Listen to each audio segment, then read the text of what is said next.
let's go ahead and skip all that anger part of being mad at everyone else and just say I'm depressed and take a step back. And that was the hardest part is calling like my business partners because I'm trying to finish up a script and I'm like, yeah, man, my creativity's just done. I literally sat and stared at a script for like 4 days. Hmm. Nothing, nothing.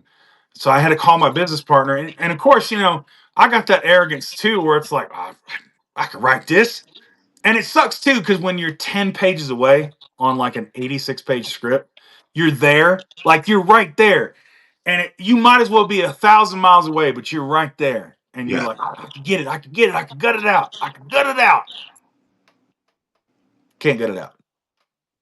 You know. What do you do in that situation? Like, what normally works for you? Like, I hear it not working this time, but what do you? Here's the trick: this is the hard part with creativity, right? Is it's not like a 9 to 5 sort of 40-hour week job. It kind of comes like it comes when it comes. So here's the horrible part. Get on the call with my writing partner, business partner. I say, hey, I can't make this deadline that I put on myself. Right. Right, I can't make it.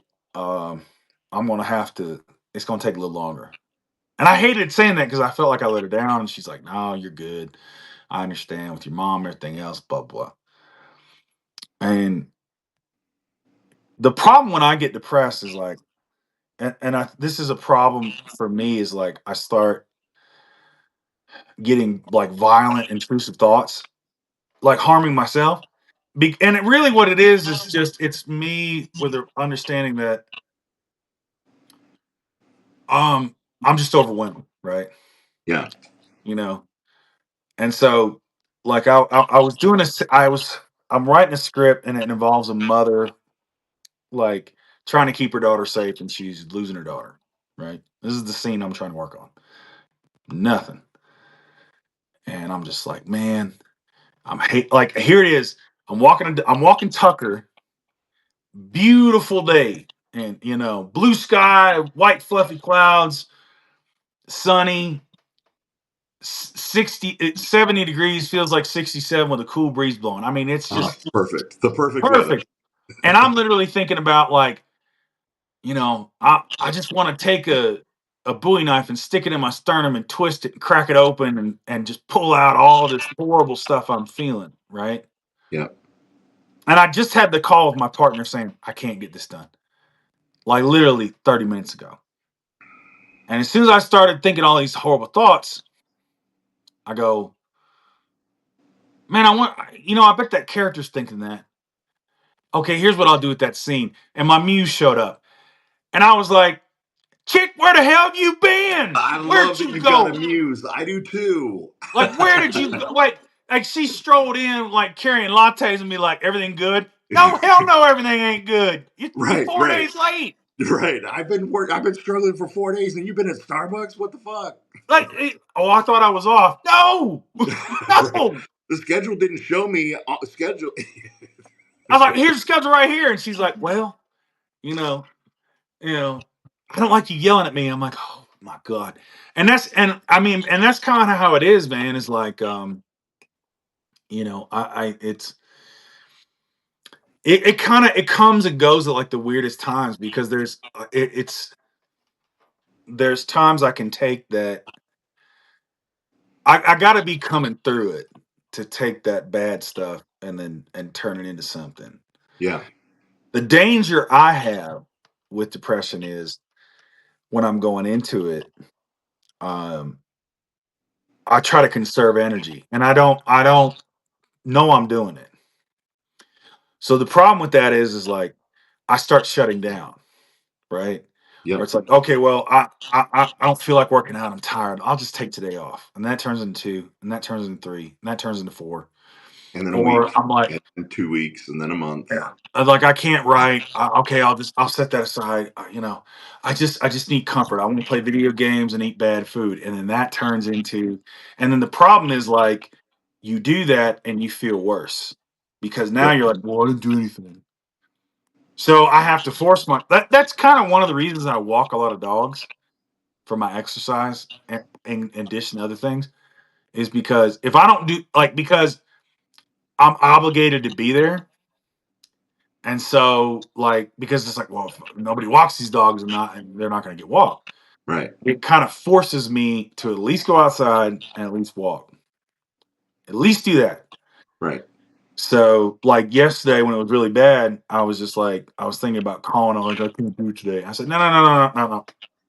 Go, just go. Yep. Like, I wrote that article. I'm like back in February. I was in the skid. Like I knew I was fishtailing, and I was in danger of spiraling. And it's like I had to like other commitments. I was like, man, I'm gonna have to push these off. I'm gonna have to do this and that. You know, and it wasn't as bad as I thought. But man, it's like when you're in it and your mind is telling you you're a POS, you're this, you're that. You don't want to tell it. You don't want to talk to anybody. You don't want to like call and say, "Yeah, I'm not gonna be able to do what I said I was." Right. That's hard. I mean, it's just, or even just like doing the dishes or making your bed or folding laundry or just all this little stuff. And the thing is, it's like that's worse because we're living through this horrific nightmare, and that's why I posted that. It's like I'm like about Abrigo Garcia. Yeah. I've had a bad couple weeks, but I'm not in El Salvador. Yeah, for sure.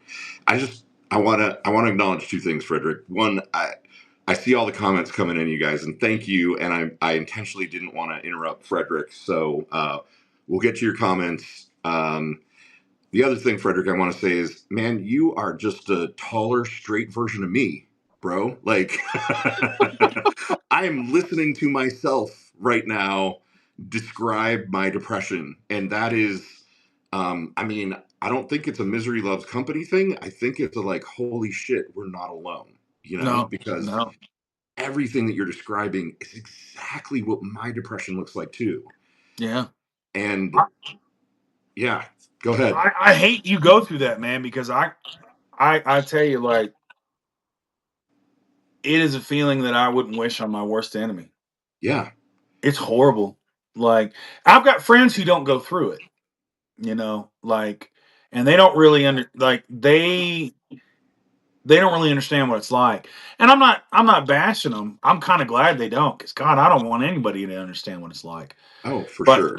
the best I can describe it is like one day it starts creeping up on you. It's like catching the worst cold you could have. You know it's coming, right? Yes. And you're taking vitamin C. You're trying to do Right. You're everything taking the that you zinc, the echinacea can, drops, everything. but it don't matter. All you're doing is delaying it, and then it hits you.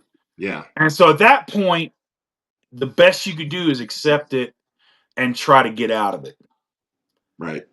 And that's when everything becomes harder. Like writing becomes harder. Like every your daily routine of things where you're like, man, I like everything that you love doing, you don't want to do. Do you do this? Here's the thing that I do. I will have a day where I don't get anything accomplished. I don't go to the gym. I don't write. I don't, I'm zero productivity. I don't scoop the kitty litter, like nothing. And then I'll go to bed early or try to go to bed early, and I'll think, oh, tomorrow I'm going to get up on time. I'm going to go to the gym first thing. Yep. I'm going to eat different. I'm going to clean. I'm gonna change my life tomorrow. Right. Tomorrow's the Tomorrow. start. And the thing, like I found, like you set yourself up, like because what I've had to learn how to do is be happy with the small things, right?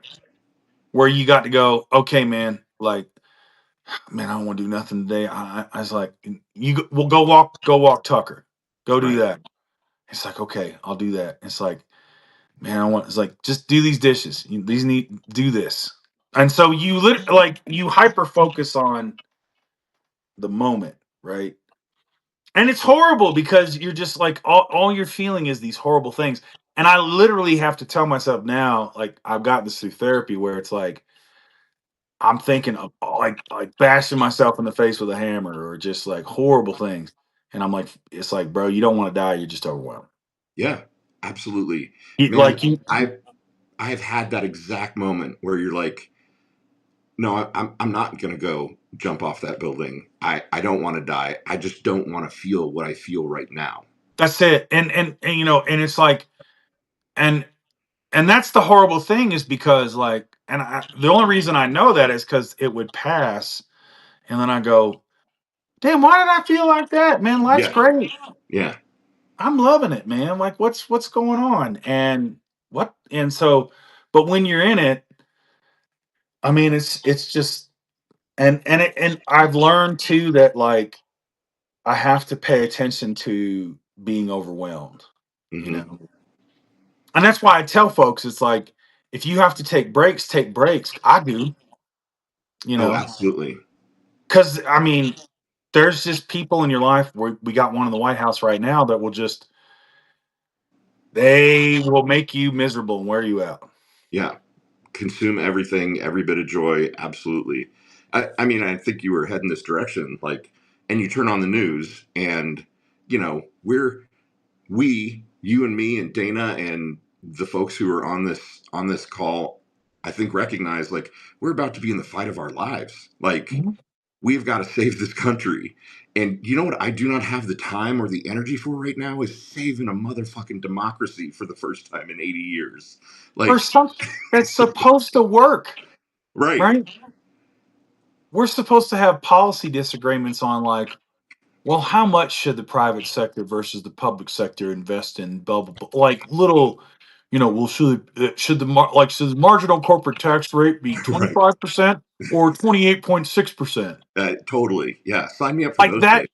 Yeah, those like, you know, where it's like the McLaughlin group. It was like, Uh-huh. you know, that's the political junkies thing. It's like, you know, not like, hey, there's a gay hairdresser that got deported to El Salvador because He had the wrong tattoos. he had the wrong tattoos and he was a green card holder. Yeah. What? Yeah. You know, or they snatched an international student off the street at Tufts because she wrote an op-ed in the school newspaper. Right. About Israel. Yeah. He's the threat? Right. A Fulbright Really? scholar. Yeah. Or we've got breaking cases before the Supreme Court coming up about birthright citizenship. Why? Yeah. And here's the sad part is like we don't know because of, you know, the corrupt assholes we got on there. This should be a 9-0 ruling. Absolutely. Yeah. It's the 14th Amendment. Go It's the read it. 14th. Yeah, right. The 14th Amendment exists for a reason. It's right here in my pocket. Well, Like, we're on a it's not call right ambiguous. now It's very doing clear. citizens oaths because a third of this country has decided to be like, oh yeah, it's fine, dictator's fine, hail Trump.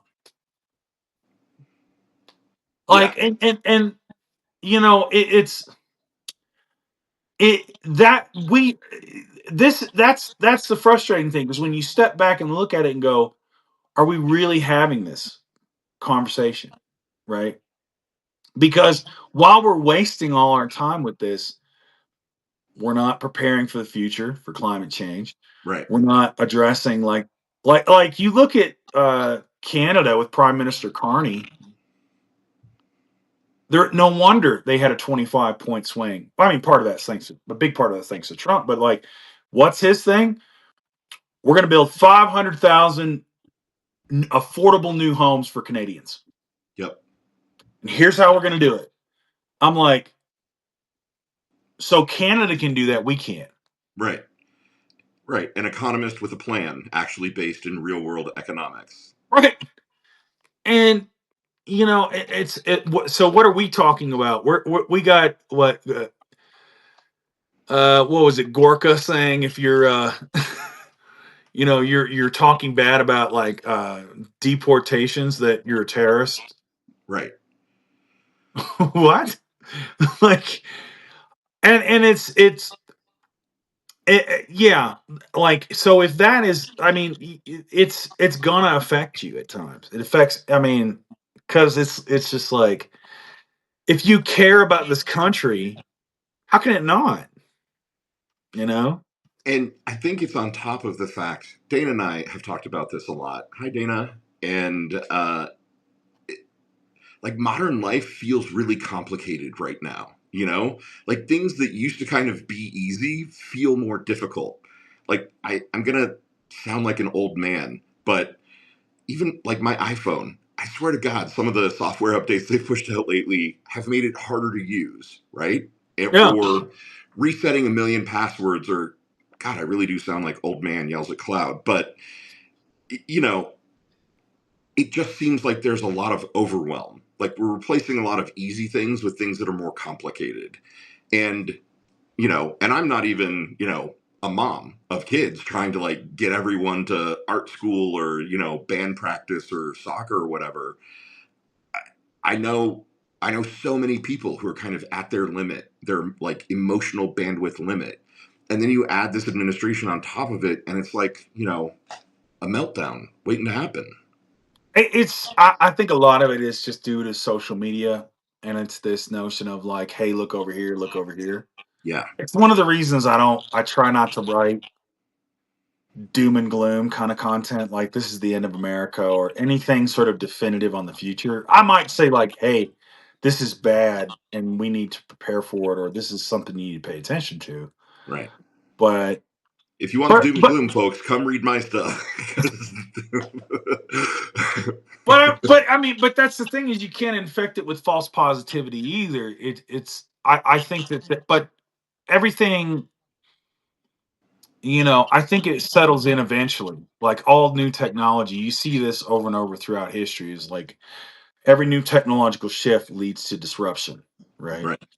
And just the fact that we're able to talk the way we are now and people are able to engage with us was not possible 40 years ago, Oh, for sure.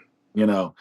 But like just like everything else, we kind of lost some things by the convenience stuff, right? So, you know, we don't have sort of the downtown, or we don't have like the neighborhood shops like we used to because of, well, Amazon, you Right. know, because it's convenient, or we don't maybe go out and have the community thing because it's harder now.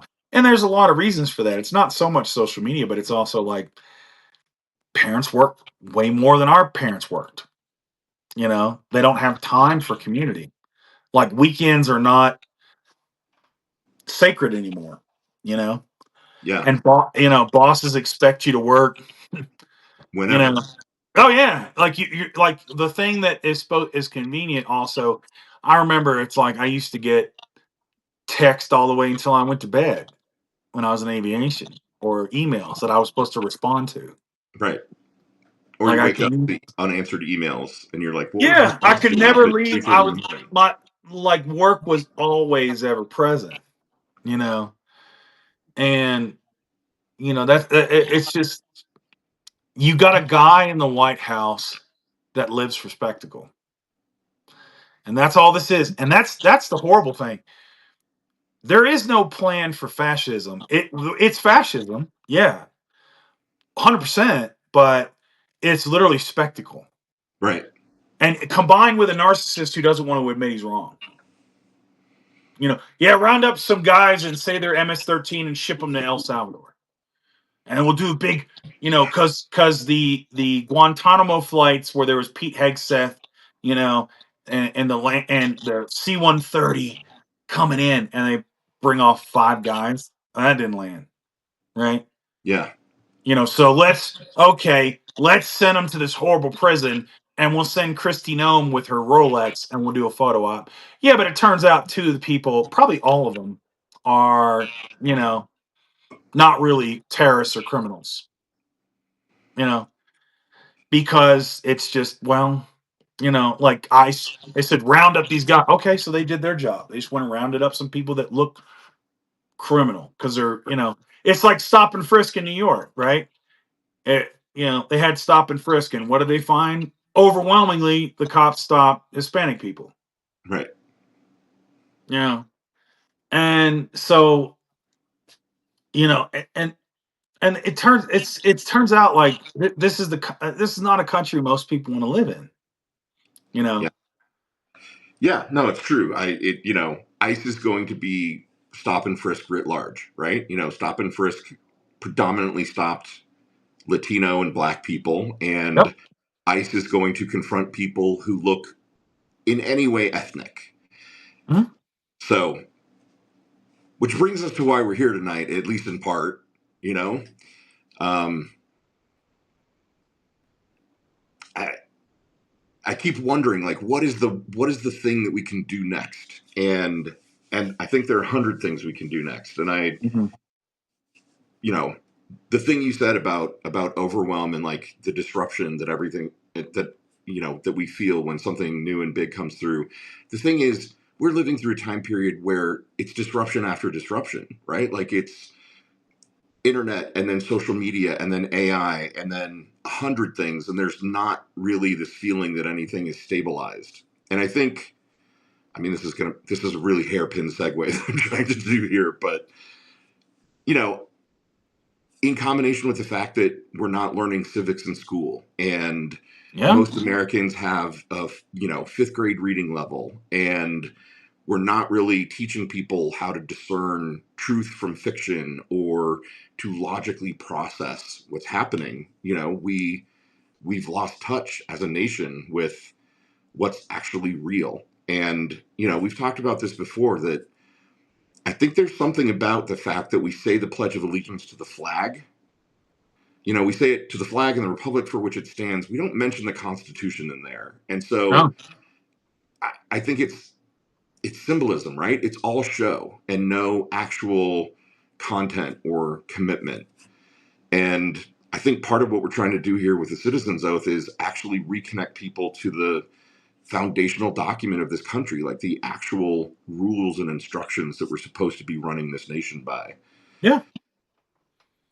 I think it makes it. I think so much of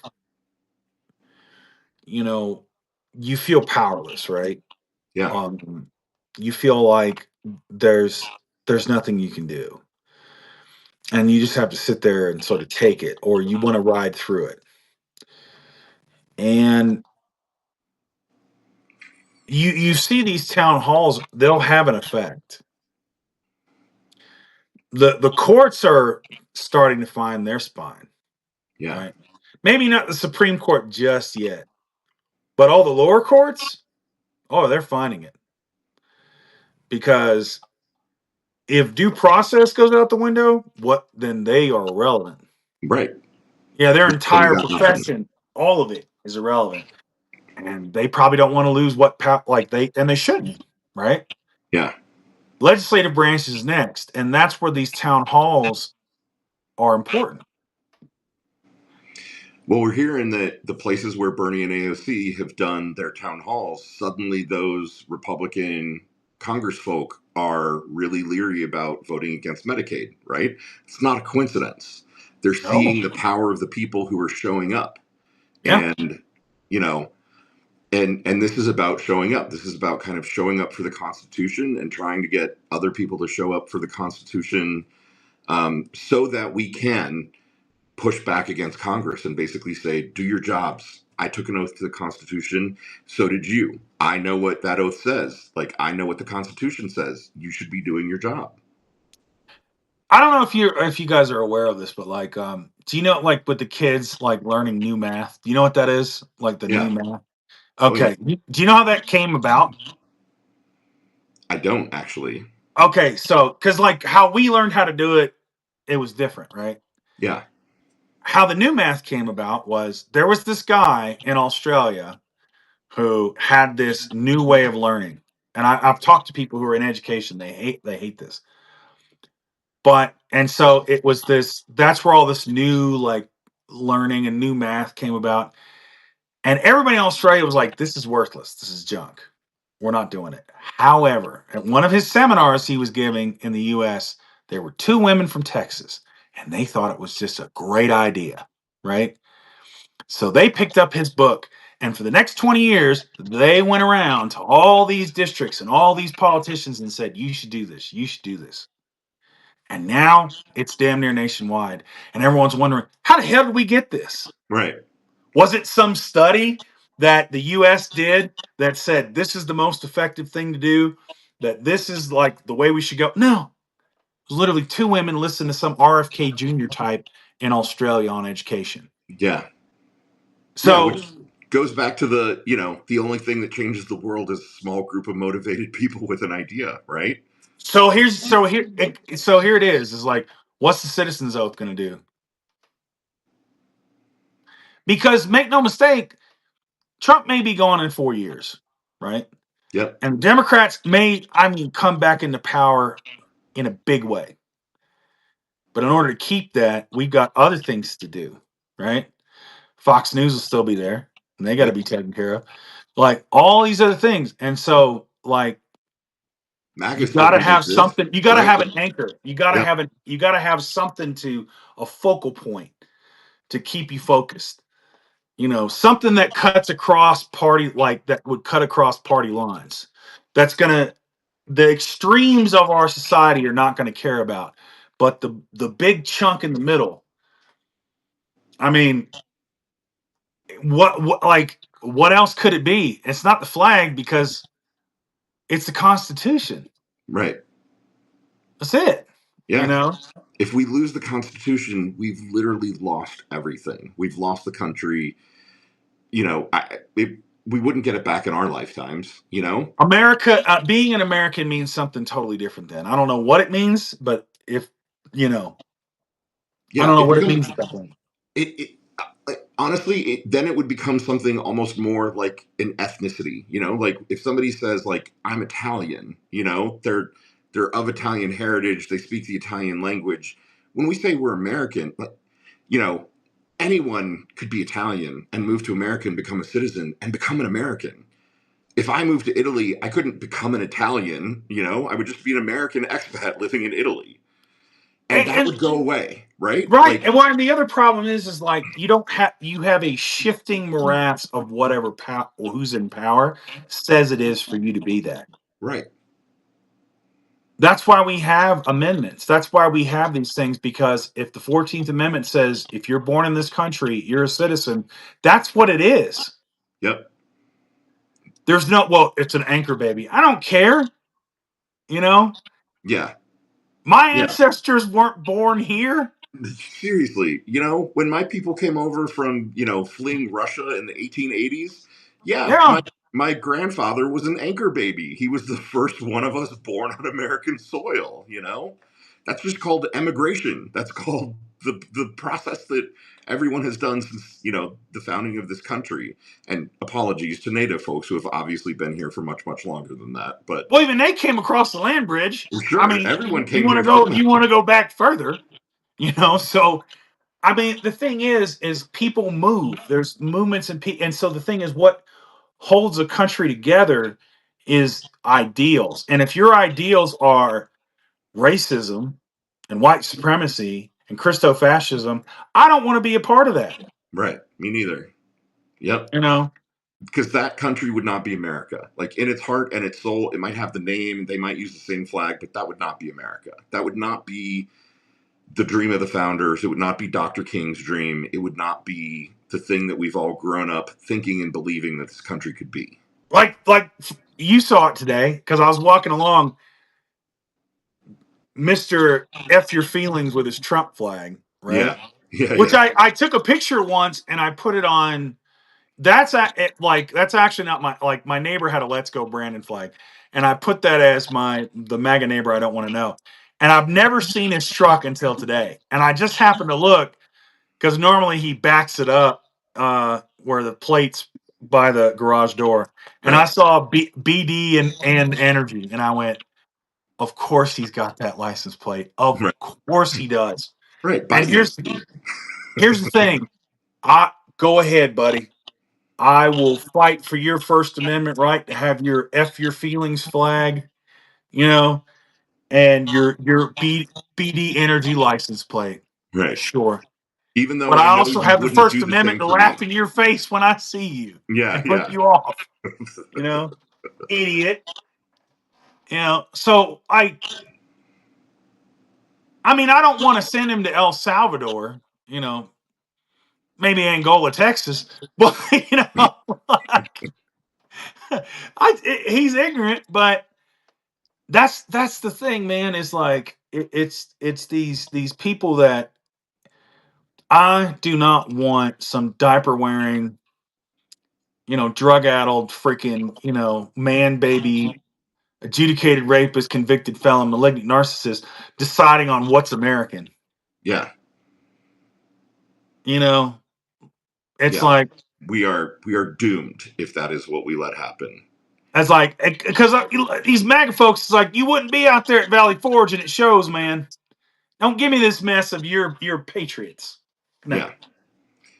you know, So here's what we're going to do tonight, folks. We're trying an experiment.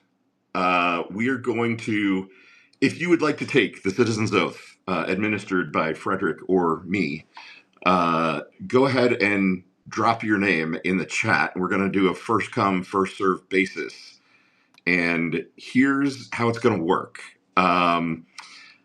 I can add people to this chat. So we will, there can only be 3 presenters. So I will add folks one at a time in the order that you drop your name in the chat.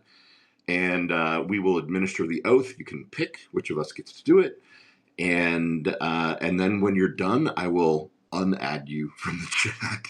And hopefully not boot you from the entire meeting. I really hope that doesn't happen. If it does, just rejoin. But then we'll do the next person after that. So if you want to take the Citizen's Oath, go ahead and let us know, and we'll do that. And I just also want to mention that thanks to Bob and Cheryl Ann, I have put together a website called thecitizensoath.org. love that.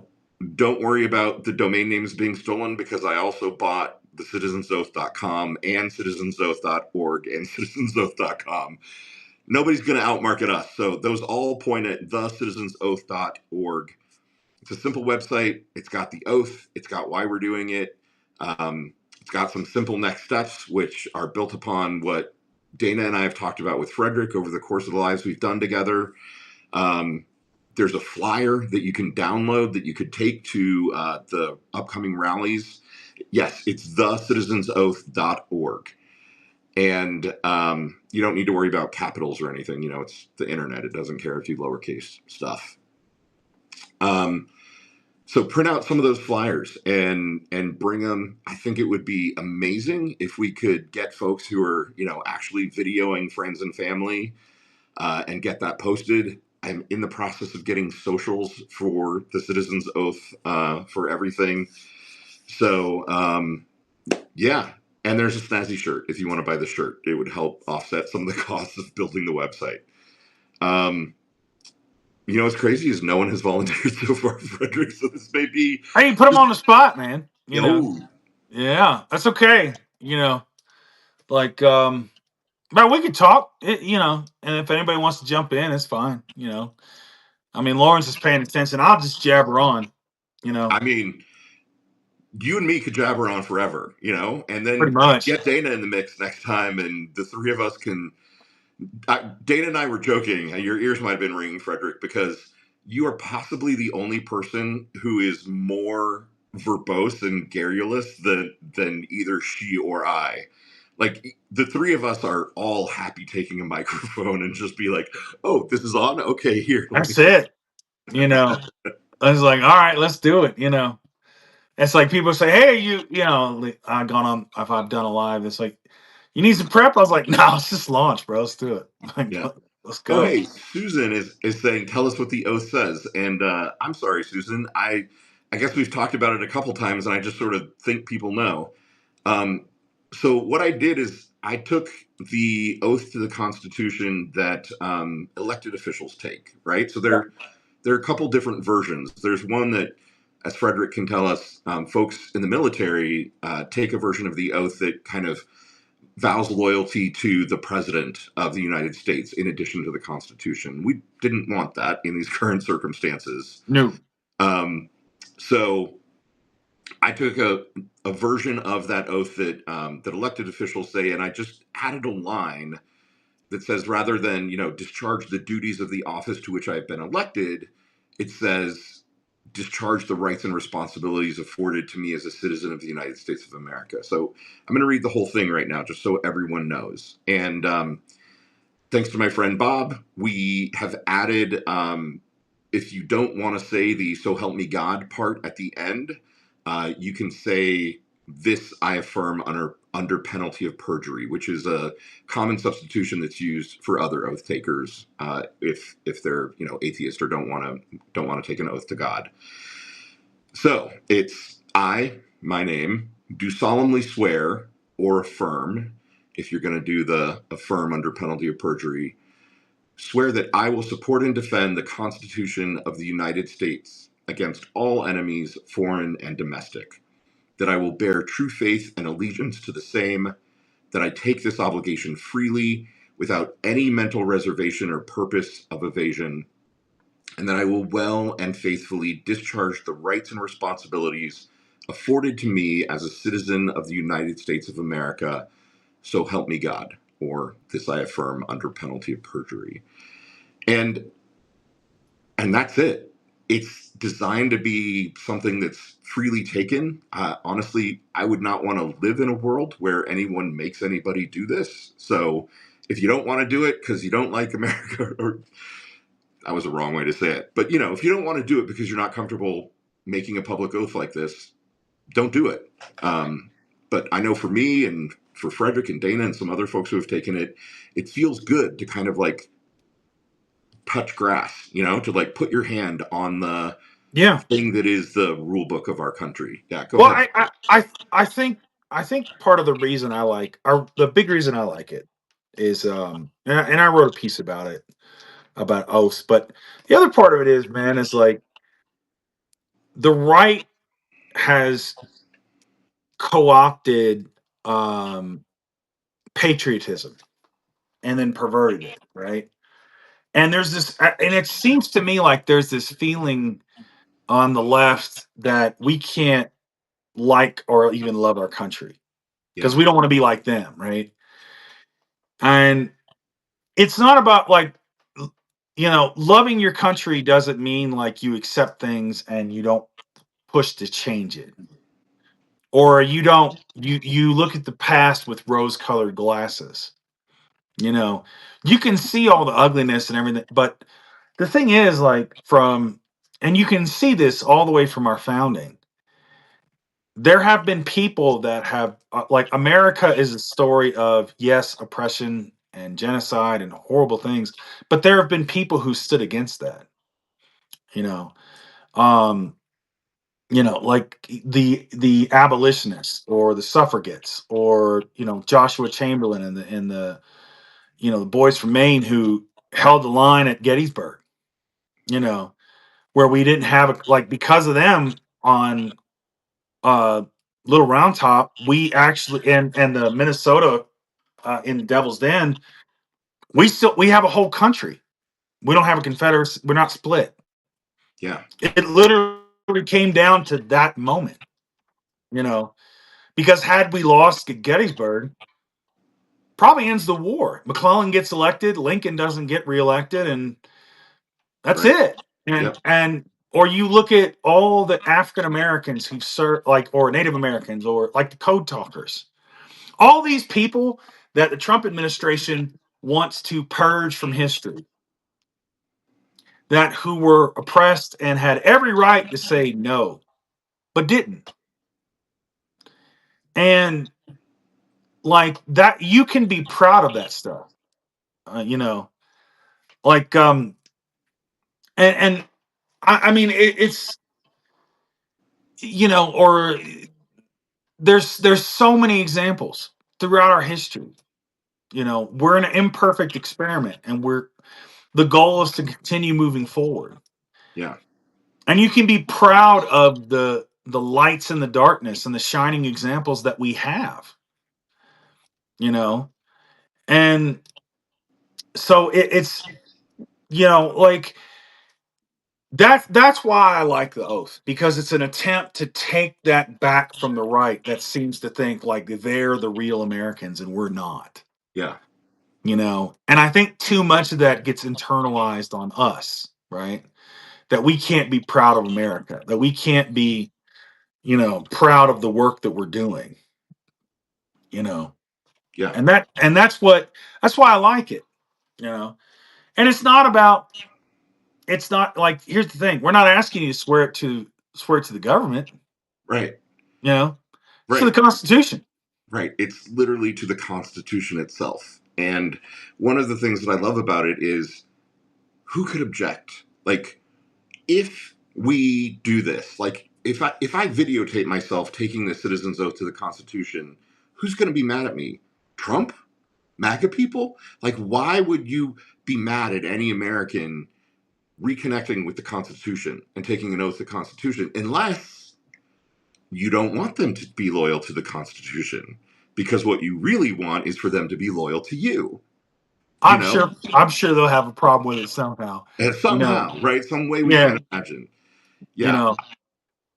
Susan, I'm just clarifying. Does I'm in mean you want to come on and have Frederick or I administer the oath to you, or you just like the idea? No pressure.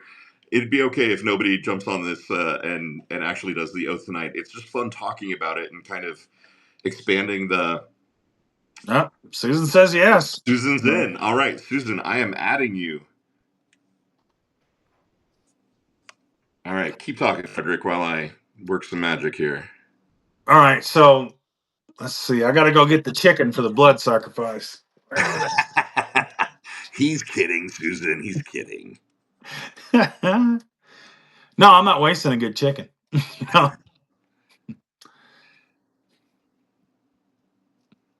Ooh, this is all right. Substack. There needs to be a faster, easier way that we can do this. No, it's There you are, Substack. Susan. All right, Is here she we in? go, folks. I'm adding.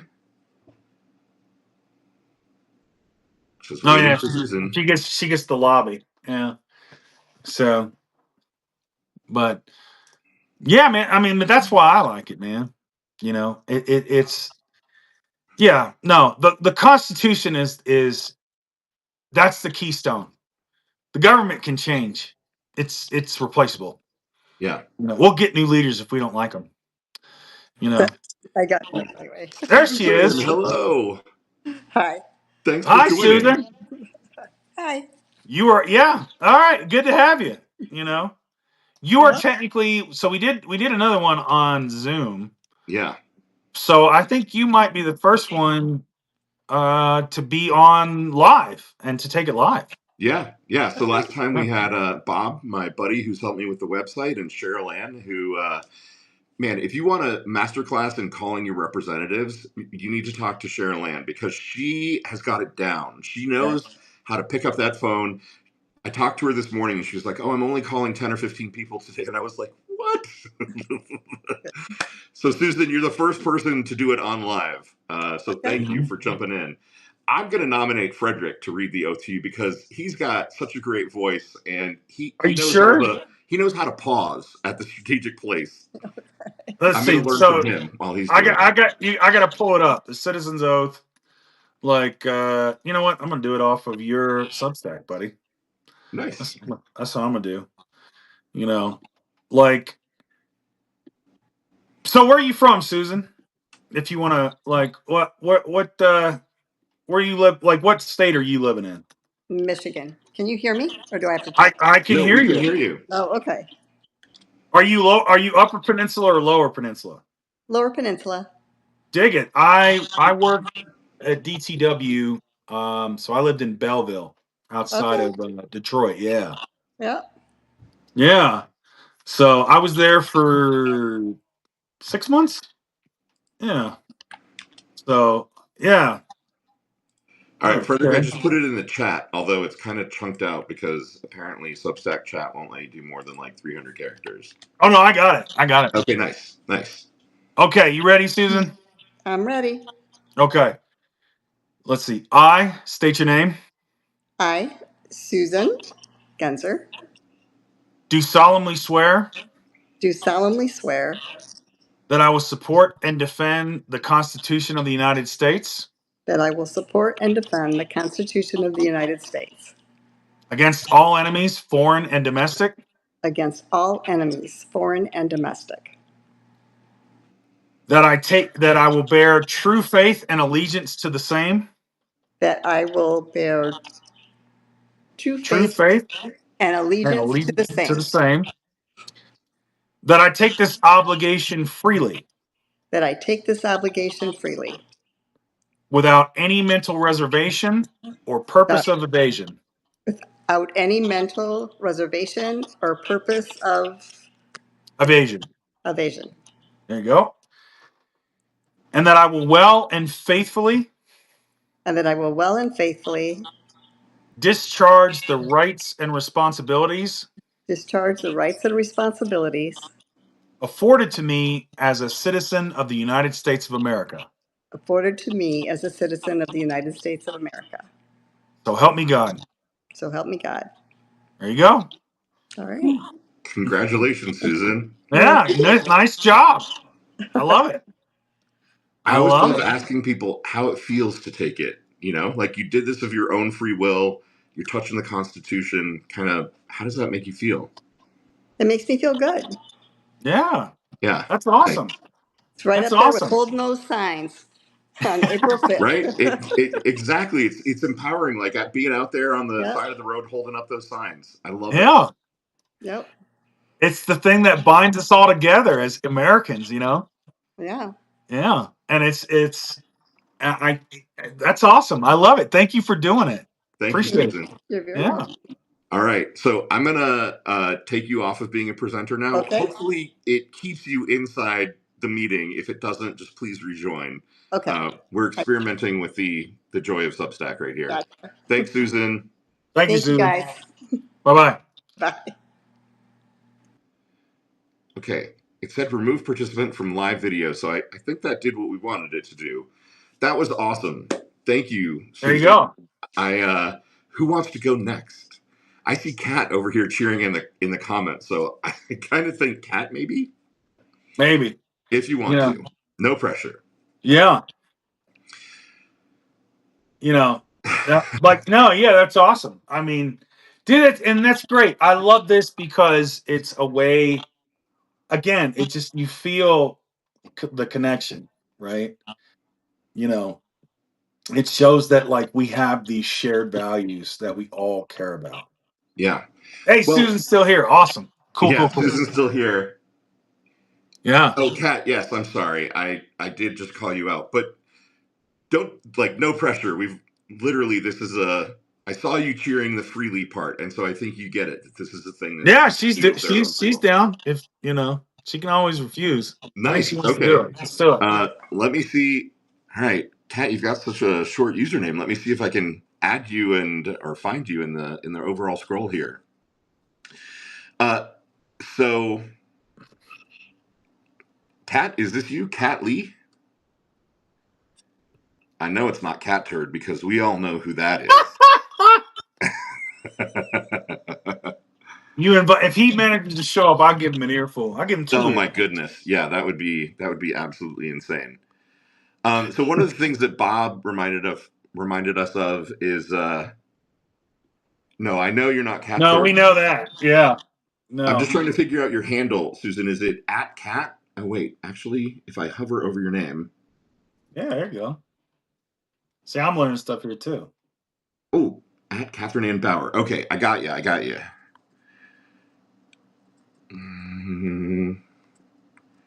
And that should probably get me to you. Oh, it doesn't. There are a lot of Catherine Anns. There you are. There All we right, go. Kat, you're about to be on. Oh, she just disappeared. Sorry, please hold. There you are. Adding Kat. Yeah, so Bob reminded us in the chat that a really cool thing to be able to do once you've taken the oath. I mean, you could do it now without, but it's kind of cool to call your rep or write your rep and be like, I've taken the oath, just like you did, and I need you to reconnect and recommit with what it actually says in the Constitution. And for Congress, that includes oversight of tariffs, right? The president does not actually have legal authority to do tariffs, declarations of war. So, Oh my God. Oh, look at you. There You're you are. outside and it's Yeah. beautiful wherever you are. Hello. In Are my you backyard with no makeup on. That's Oh, you okay. look amazing, and the sky behind you is fantastic. I love it. There's My no amendment backyard's for the best makeup. place. Yeah. There I we love you go. guys, by the way. Thank you so much for everything you do. I really Sure. appreciate it. Thank you for Absolutely. what you do. Thank Yeah. you for being here. You know, absolutely. I'll take the So, oath all day. no, I love it. You want to do this one, Lawrence? Full Yeah. blown. I'll do this one. Okay, Kat, I'm going to ask you first. Do you want to do the like swear so help me God version, or do you want to do the affirm this I affirm under? I would do any of it. I Okay, believe in my Constitution more than the Bible or anything else in the world. Literally, it's the best Love human it. document that exists, in my opinion.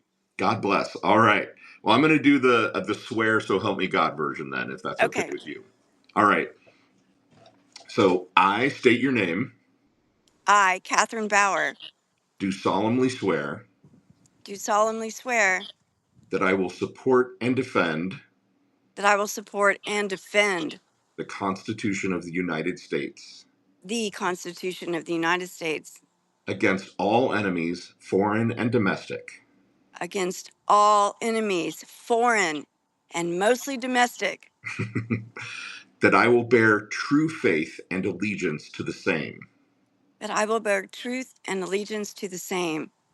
that I take this obligation freely I take this obligation freely without any mental reservation or purpose of evasion, without any mental reservation or purpose of evasion, and that I will well and faithfully and that I will well and faithfully discharge the rights and responsibilities afforded to me as a citizen of the United States of America. and discharge all the rights and responsibility of the United States of America Afforded to me as a citizen of. afforded to me. That's the most important part of this whole deal. That's it. Yep. That's the most important part. That last sentence to me is the most important part that they have forgotten. Yep. Yes. So help me God.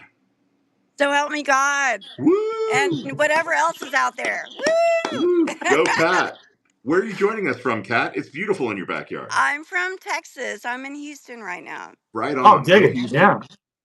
I've talked to you. My family lived in Victoria, and that's where Yep. you were born. So I. yeah, we've had a Yep. chat before. Yeah. Uh-huh. Nice. I was This guy traveled everywhere.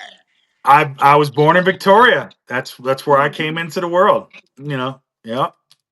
You Awesome. have a great I life am a native story. Texan. I am a native Texan. All right. All right. Kat, how does it feel to take the oath, the citizen's oath to the Constitution, in front of all these fine people? I would take it all day. I don't understand why people who've made their life work about it not really hold it so dear. It literally gives me the freedom to do everything I've done in my entire life. That people have been lazy and not protecting it has been disturbing. I Well, love it. we're out to change that, and you're Yeah. a part of that now. So thank Thanks. you. Thanks for getting I it, Kat. know. That's why I We follow appreciate you you. both. Thank you. Thank you. Appreciate that. All right. I'm going Thank you, to click the guys. little X and we'll see who wants to go next. If I can see it in the sunshine. Okay, thank you. All right. I'm keeping watching. Bye, you guys. Bye Thanks, bye. Kat. Bye. There you go. Man, that's amazing. Yeah. That that is so cool. Kat, you're fantastic. Susan is fantastic. This is fun. That's it. Yeah. You So know. it's the top of the hour. I know you don't have a ton of time, Big Coffee, but let me know if you can go a little bit longer. Yeah, I can go a little longer. You All know. right. Does anyone else want to join and have one of us two fine bearded gentlemen read the citizen's oath to you? That's it.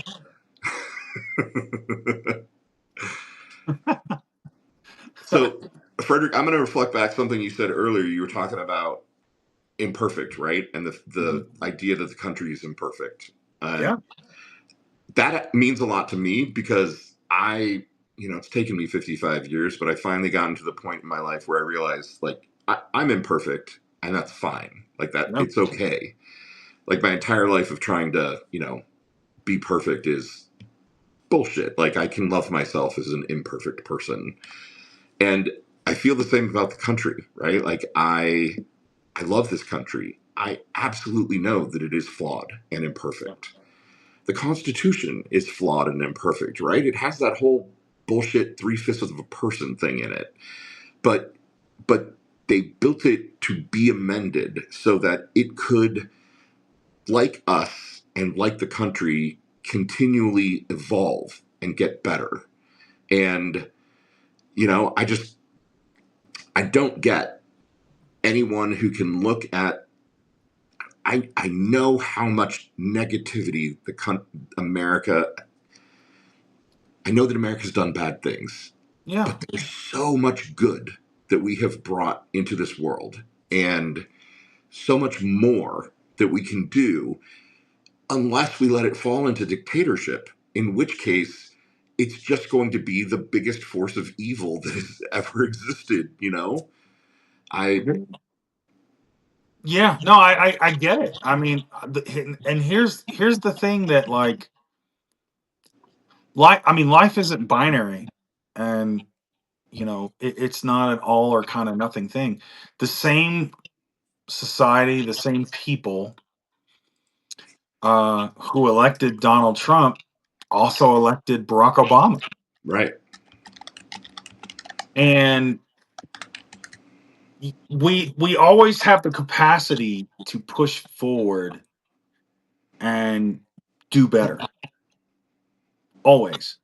The same country that produced Strom Thurmond or virulent racists produced yeah, MLK right, and Cory Booker, and Cory Booker, right? And so it's produced some of the best and brightest of the world. We've taken in some of the best and brightest in the world, and we've also done horrible things to people that didn't deserve it, you know. And so the thing is just like, just even in my own life, I used to have a lot more flaws. I used to be more angry. I used to be a lot of these things, and now I try to do better. Sometimes I fail, and sometimes I I do okay. I did better with depression this last time. I don't know how I'll do next time. Maybe better. But I try to take something from that and I say, hey, here's where I've messed up. I don't want you to mess up. If you're going through this hard time and you haven't, you know, like I mean the best way I can say it is like, like what is that old saying? Is like, yeah, we're in the mess, but we're in the hole, but I know the way out. right, So man. let's go. Are You you as know, much of a West Wing fan as I am? Like, did you watch The West Wing when it was on? I did like it's been a while. Like I remember when they used to have like the watch parties and stuff. Remember Yeah. watch parties? Oh You God, yeah. know? Like yeah, I remember like yeah. It's man, remember when we thought our politics could be like that? I do actually vividly. I mean, it was kind of during the Iraq War, right? Like, it was sort of Yeah. like the fantasy universe we got to live in as the Iraq War was happening, and that show kept me sane for a while. But yeah, no, I mean, there was a scene where Leo McGarry was talking to Josh and said, that anecdote of, like, the guy comes along and sees his friend in a hole, and I don't remember exactly how it goes, basically, but like the guy who's walking by jumps down in the hole, and the guy's like, "What are you doing? Why? You know, you were supposed to help me out." And he's like, "No, no, I've been here before. I know how to get out. We'll get out together." Right, yeah. And that's it. It's I mean, I think back then I watched The West Wing, but I was more of The Wire. Like I Yeah, was I was that kind I was that TV watching, totally. you know. And I still incessantly quote it, even though it's completely dated, and it shows that I'm very much a middle-aged white man. Like I'm very much a middle-aged guy when I'm quoting The Wire. Um, so but like the thing is we've been here before as a country. It's different this time, and it's different for this era. I mean, you think about it, in Thanksgiving in 1941. The world was at war, but America was out of it. Right. And in less than what 2 weeks, you'd wake up and it's like your whole life changed. The draft was coming, ration cards were coming. We're going to fight a war on two fronts, and no one knew whether we were going to win it. Right. We were in it, right? Right. Our fleet got bombed at Pearl Harbor. My dad was, when he was at the Pacific region and I was a kid, and he took me out to uh, the USS Arizona Memorial, the one out in Pearl Harbor. Yeah. And I got to go because, he knew some guys down there. Like, I got to go through Hickam, right? Mm. And I got to see, they still had at that time, I think they still do, the from the Japanese Zeros coming in, all the damage to the buildings from the gunfire. That was still there as sort of a memorial. And I asked about it when I was a kid. I was like, what's that? And he told me. And I saw the big wall of names, standing over one of the stacks of the USS Arizona Memorial. And we didn't know if, I mean, you're talking December 1941. We didn't know what was going to happen, Yeah. We had no idea what was going to happen. And No. And then you have like the Soviet threat. People are building bomb shelters in their backyards, especially in Florida. yeah. When they're moving, Cuban Missile Crisis and all that. And I mean, you read about that, how close we were to World War III at that moment. And JFK was like, when they're like, no, we got to retaliate, we got to go now. And he's like, no, no, no, no, no. I mean, if Trump had been in the White House at that point, oh Oh, my good God. God. You're talking nuclear annihilation. Yeah. So speaking of the West Wing, there's a great anecdote that I learned about through the West Wing that is true, Yeah. which is in 1940, I guess Roosevelt called for the production of like 50,000 planes, right, Mhm. for the war effort, and was laughed at, like literally ridiculed, because it was such an ambitious goal that nobody thought that we could do it. And by 1944, we were producing 100,000 planes a year. Mhm. And by the end of the war, we had produced more planes than the Soviet Union and Britain combined, which Mhm. was kind of the first big flex of America's, industrialization muscle, and also, showed us what we could be. And I'm terrified of what's happening right now, and where we're going to go. But I would like to believe that, 5 million people showed up on April 5th. Maybe 10 million will show up on the 19th. And I know there's a big May Day action coming. And, the thing that gives me hope is thinking about that there's kind of this trope, this joke, that America always eventually does the right thing before kind of doing everything Everything else that's wrong wrong. first. Honestly, I think who gives me hope, and I see it all the time, is, and this is going to really sound like pandering, and I really mean it, right? Is women. Because man, if you look at Substack, the content, the things that women are writing and putting out here, my God, like, I mean, it's some no holds barred kind of like, just here. This is it. We're here. Like, we ain't going back. Yeah. You know. Oh man, why do you think Dana has been my best friend for 40 years? Like, she's indefatigable. I am constantly amazed at how much she can do, and how smart and articulate, and her writing is beautiful and powerful, and she's raising two kids, and working a full-time job. And good God, there are days I can barely get out of bed.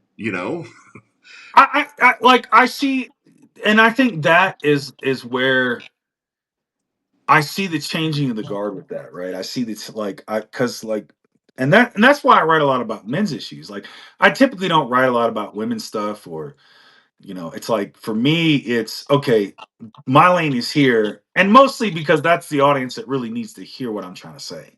You know, because it's just men. Like, I mean, I'll never forget, like, on the live I had with Larissa Reinhardt. Hmm. She said something really profound where she says women are kind of have been moving into their own, right? Like, and Kat just pointed it out, like, her mom couldn't get a credit card until 1975. My mother lived Yeah. through that too, where when she was Same. a single woman in the 60s in New York, right? Working for like a big accounting firm when she was an accountant. Like, she's one of those women that, like, kind of defied convention at the time, where that sort of new, like, that crop of women that were like, she got an accounting degree from Denver University, which at that time was like really hard to get into, Yeah. you know. And like, so but Larissa said women have come into their own. They figured out, like, what they're pushing the boundaries and moving into the world for what they want. And guys who are expecting this, I get married, I get a domestic, and I get all this, right? And that's not really an option anymore. And no one's taught them how to, Fold their laundry. yeah, no one's taught them how to be on their own. And I never realized that was a thing, because my mom was like, man, I was folding laundry and cleaning my room, and by the time I was 7, I was cooking by the time I was 12. Sure. I did, and there was no women's work in my house, right? I mean, it was funny because I remember when I, quote, graduated to outside work, right? Hmm. And I got to cut the grass. My dad gave me the grass cutting duties, right? And my sister always wanted to do what I did, And so, like, I'm cutting grass. I'm like, I don't have to do that laundry no more. Well, I gotta go cut grass. I can't do laundry, Right. right? Yeah. And so my sister wanted to cut the grass too, and it was like, I was like, no, I got the seniority. I want to do it. Mom wasn't having it. So she literally, like, to keep the peace with us, would stand outside with a watch and 10 minutes each. And we would have to switch cutting the grass, right? You imagine that? It's like, to make it fair, you Right. know, Right. because I tried every trick in the book, you know. Well, the front's bigger, the back is smaller, all that stuff. But even then, I still had to cut the grass, come inside, clean off, do the dishes, do all this, and this. So, and I cook too, you know. And so these guys who are like, well, that's women's work. I'm like, the hell's women's work? Mm. you know? For real. And honestly, man, do you think like all the dudes that you revere in every Western movie who were, riding on horseback alone didn't cook their own food, didn't wash their own clothes? Like, I, yeah, I don't understand that. I think partly because I learned to cook from a really young age as well. Like, my mom couldn't keep me out of the kitchen. I would stand there and ask, "Why are you doing that? Why are you doing that? Why are you doing that?" And so I can't remember not knowing how to cook. But see, and that's my biggest problem with a lot of these so-called men, man, is like, you know, they're afraid of everything, and they're weak.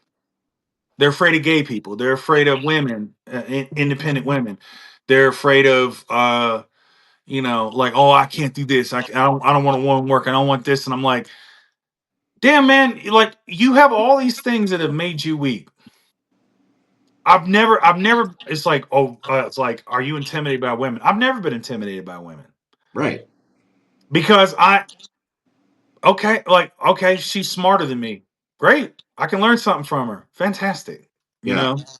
Man, like, maybe this is because I'm a gay dude, but like, all of my best friends are women.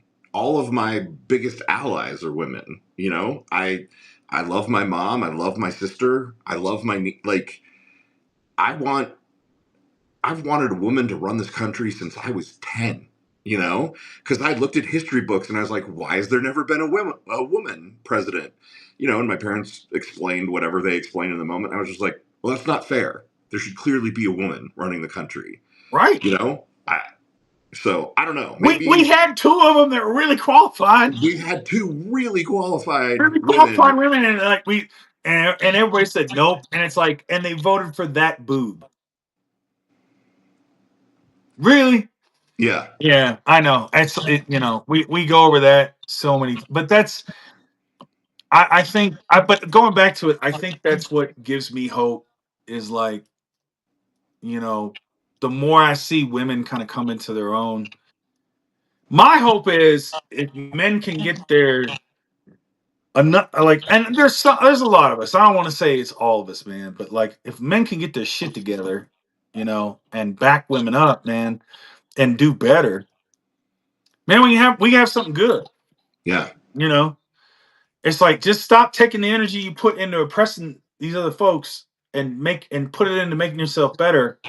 right. What kind of world can we live in? Yeah, I think you said something today or yesterday on Substack about like, imagine if we empowered everybody, if we educated everybody in this country, if we allowed immigrants to come in and, you know, all of the talent and intelligence and, you know, creativity that we could get.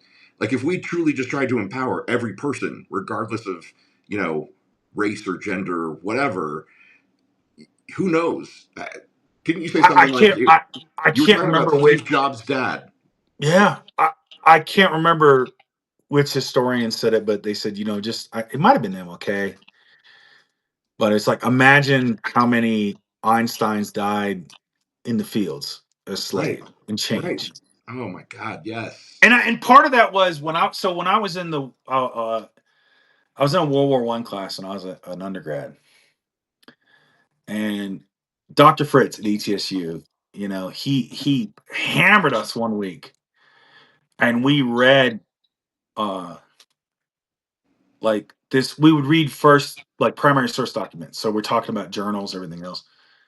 Some of the most beautiful poetry, profound thoughts you've ever read, and they're like, yeah, this was a young man who was 19 years old from Liverpool. He died at the Somme. Right, right, And it was just one after the other. Or we'd see like a painting they had, and it's like, oh yeah, he died at, you know, Verdun. And you read these journal because, you know, you read these journals like like this generation in World War One that really benefited from, and especially in France and the UK, from universal compulsory education, a very literate generation, and just like where everybody's journaling, like even working class people are starting to journal, right, and you're reading this going like, and it's just one after the other, you know, of these really profound thoughts of, you know, people that had more profound thoughts than I did when I was 19, you right, know. right, And you start to think about it and you go, you know, how many women died who were forced to have like 6 children, right. and they died when they were like 26, 27, Yeah.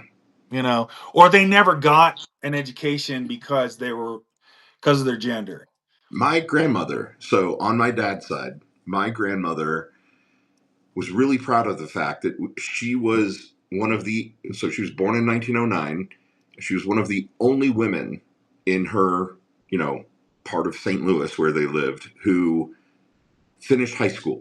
She was really, really proud of that. She wanted to go to college, but, you know, of course, it's, you know, 1910, 1920, whatever. And her parents were essentially like, no, we can only afford to send one of you to college, and clearly it's your brother Lawrence who's going to go to college, right? And but she was one of the smartest women, one of the smartest people that I've ever known, and it is universally acknowledged in the family that my grandfather's business that was so successful is because my grandmother was actually calling all the shots behind the scenes, right? Because she was doing the books. She understood, marketing and relationships and, margin and all of that stuff. And he was basically the face of the business because it had to be a man. And my grandmother was the person who turned it into an actual success. It's interesting, like at ETSU in the engineering building, right? And they still have, like, they had it there when I was going to school 20 years ago. It might still be there. So they have, like, it was just basically this brick building, you know, and they got like the classrooms on, like this, two bathrooms on either side at the end of long hallways, right? Hmm. Because that's how engineers design things, very For basic. sure. And so there's urinals in both bathrooms. Now you know why? Because it used to be a school that no women went to. It was built in the late 50s, and women did not become engineers back then. So the people who built it, they built it for men only. Right. That's why you have urinals in the bathrooms, at both ends. And so when they finally were forced to basically say, "Oh yeah, women can," they didn't remodel the bathroom. They just slapped ladies on it, and that's it. So there's still urinals in there. You Right. know, Ugh. and I was having me being a horse's ass. When a woman was telling me about it, and when we talked about it, so she gets to it. She says, "Yeah, there's only two stalls, and it's like you got to wait in the line. Even if you got to go number one." I said, "Well, did you make do and use one of the urinals?" you know, I mean, they go to the floor now. So She's you can back just you upside back, the you can head. back, you can back it up, like what I mean. She didn't care for that answer. Yeah. Yeah. Did she smack you upside the head? She tried not to laugh, and I said, "Oh, I'm gonna get you. I'm gonna make you laugh now." She's like, "You're not funny." I said, "Oh, I'm damn funny. Come on now."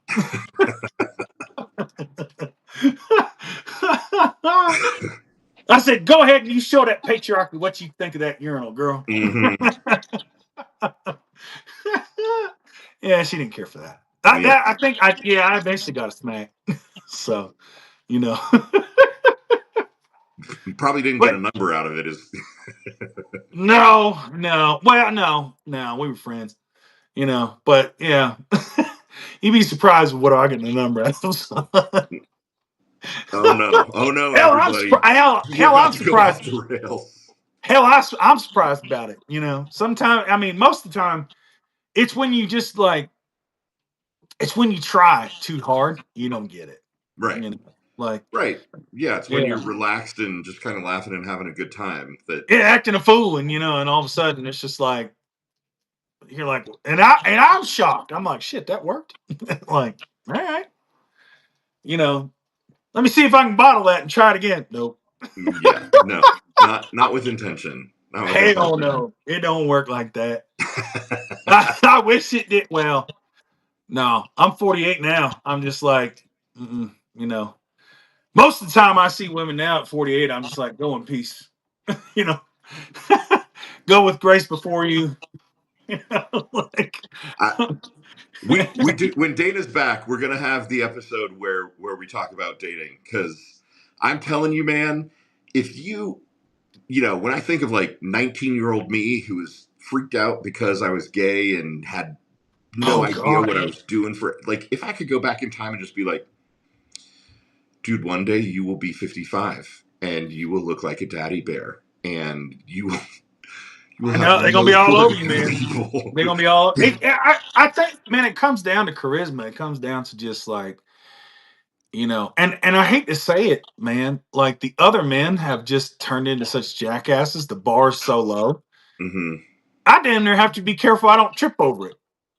You know, like I'm like, you know, like it's funny because my sister was talking with one of her friends. She says, I just want a guy who's dependable and does what he says he's going to do and keeps his word.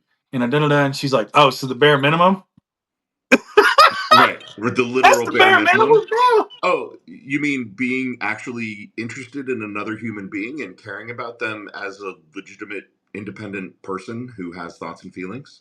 Yeah, That. she was telling me that. I said, and I was talking to some of her single friends because she had there's some movie she got into, the Gloria Childs thing. What was it? Stanley Tucci was in it, Oh, and yeah, yeah. not Glenn Close. Gosh, what's her name? I'm blanking. Not Glenn Uh, Close. The other one. Meryl Streep There played we Julia go. Thank Childs. you. Right. And Yeah. it's, yeah, what is it called? Julia and Me? Something like that? Yeah. Julie and Me. Yeah. And so Adrian watched it, and I was watching part of it, and she had, she did one of the cooking nights, and she had a bunch of her friends over, and they were all talking about dating, and I'm sitting there just like I'm like an anthropologist, man. I'm just taking notes. Right, right. I'm like, and I'm hearing all the horror stories. I'm like, damn, is it that bad out there? Because I've been like doing the entrepreneurial thing. I've been a hermit, you know. Hmm. Like I've been caretaking, writing and this and that. I ain't been out there, you know. And every time I think about going out there, I don't want to go out there, you know. Because I mean, I hear what they're doing out there now. I don't know. It scares me, man. If I'm being honest, it scares me, man. Yeah, yeah. I think that, Gen Z, like, help me out if there's any Gen Z folks on here, but there's something happening with, and I mean, I know, like, adolescence and Andrew Tate and, blah, blah, blah, all of that. But the messages that Gen Z and the Gen after them, Gen Alpha dudes are getting is pretty twisted with regards to, gender dynamics and women and dating and everything. Here's what kills me with these young men, right? These, is I look. There was one time, and I had some friends, man, and we were kind of buck wild back in the day. We went out 8 days a week, man. You know what I mean? Like, because there weren't no internet, wasn't none of that. Hey, thanks, Bob. Appreciate you. And so we want to be out amongst it. I'm talking about like I'm 21, 22. And like so much so we got to know the owners of like the local bars in like 3 different cities. So we didn't have to pay cover. We got all kinds of good stuff, right? And we sat around. Of course we would holler at every woman that had a pulse, man. I'm not trying to say that with pride, but it's just like, you know, we're military guys, and so we said, okay, some of us are like snipers. We line up the shot, it's like we're gonna make sure we're good to go. And then some of us were like machine guns, like, hey baby, hey baby, hey baby, hey baby. I was like, we're firing for effect, man. You know, so we got to sitting around one day, and my brain started doing the math, and it's like, well, I go out this many times a month, and I talked to this many women on average. Blah, blah, blah. I was like, damn, man, if I was a major league ball player, they would have shipped my ass to the minors. Oh, yeah, no. You know, I'm and sure your stats were not. oh no, they weren't good. Yeah. I mean, I was in there swinging, you know, but they weren't good.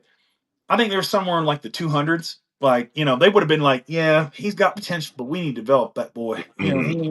He's no, his fundamentals are off. Right. So Right. This I is look where I at these go. young. Narrator voice, he said 200s, but it was actually significantly lower than that. It wasn't good. It wasn't good. It was like I'm closing my eyes and like, oh, I hear the crack of the bat, and it's like Eric, it's going to the wall, that kind of thing. But I think what it is, man, is like these young men must be scared to death to go out and just fail. Right. Just Right. To fail. be rejected and to take Yeah. no for an answer and to just fail and try again. I mean, I went through stretches where I'd say 30 women rejected me in a row for one reason or another. And then you finally get that one yes, and you're like, the drought is over. Jehovah, you have led me to the promised land. You know, and I mean, but that's it, man. It's like, and I look at these guys and I'm like, yeah, these women reject you, and Like, so what? Right. You know, like, Have you considered that maybe the issue is you, bud? Like maybe it's that you're not actually bringing anything to the table. Perhaps you don't spark interesting conversation or have unique thoughts in your own head. I mean, come on. why the hell do you think I learned to be funny? You know, I mean, I wasn't good looking enough. I had a friend of mine that was good looking enough where he'd stand there, and then inevitably someone would come up to him and be like, "Hey, what's going on?" You know, that wasn't me, man. You know, I'm not trying to say I'm ugly. I mean, you know, maybe like I'm probably like I'm somewhere. I think I'm somewhere in between a medium ugly and he's all right. You know, I can clean up pretty good. But I Ladies had on to the be. I call, had to be. we all know that what Big Coffee is doing right here is called fishing. That's it. But I had to be funny. That's the thing. It's like I found out if you could be funny, you know, you could get that even the side eye. Be like, hey, what's going on? And they get, you know, I'm just out trying to do, you know, blah blah. Okay. And you tell them a joke, and it's like, oh my god, you're so funny. Like, but that's it, man. Is like everybody eventually found their little thing, you know, like that really was just an icebreaker to get you over your nervousness. And it was like, well, I don't care to make fun of myself and try to be the butt of a joke, so here we go. Yeah, You know? honestly, being self-deprecating, like Oh the yeah. moment I figured out, like, oh, I can make the joke about me and it's funny, and yeah, no, that Yeah. kind of makes a big difference. I feel like we should take a moment to say for all those folks who have joined, we did really talk about the Citizens Oath at the beginning of this call. We did. And we had two people, Susan and Kat, who joined us and took the oath in front of everyone, and it was great. If anyone wants to, feel free to volunteer in the chat. I do want to point out two things. Bob, who I think departed already, said he went to an Indivisible event last night to talk about organizing after April 5th. And he said that we've got more engagement here than they had last night. And I think it's partly because we actually have a concrete thing that, you know, Sure. what he said is because we have a concrete thing that we're suggesting that people do. 100%. Yeah. I gotta jump here in a minute. I gotta go walk a dog. All right. You know? All right. But yeah, we you know, like but we definitely need we're definitely gonna do more of these. You know, and we love everybody I love everybody that's coming in and showing support for this. This is awesome. Love You it. know, Absolutely. we definitely need to do like a dating talk or something. You know, Yeah. So Dana is back from Ireland on Saturday, you know, she'll need a day or two probably to settle in and recover. But we definitely are going to do one with you. We're going to do that dating show that we were talking about because between the three of us, we've got some interesting perspectives for sure. Yeah. So I think like all of my dating stories are like a guy, like, you know, it's like those old NFL greats videos where they, you know, they start out and so it's like, you know, back in 1994.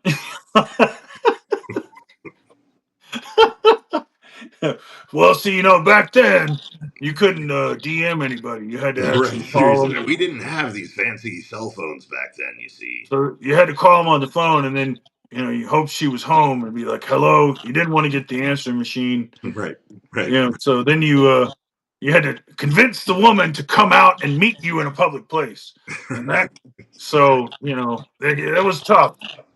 So yeah, I broke my thumb in 4 places, you know, back then. right. Dialing the phone, Oh yeah. number Oh, the after number. rotary. Oh yeah, man. Right, the rotary phone. Yeah, 100%. You know, absolutely. So I gotta go walk a dog. All right, man. But Well, thank you. Thanks everyone for joining us. I'm just going to plug the website again. It's thecitizensoath.org. Go there, print out the flyer, and bring it to the thing, or buy one of those T-shirts that has a QR code on it. Thanks, everybody. Thank you, Frederick. We'll talk to you real soon, man. have a good one. You too. Take care. Bye-bye. Bye.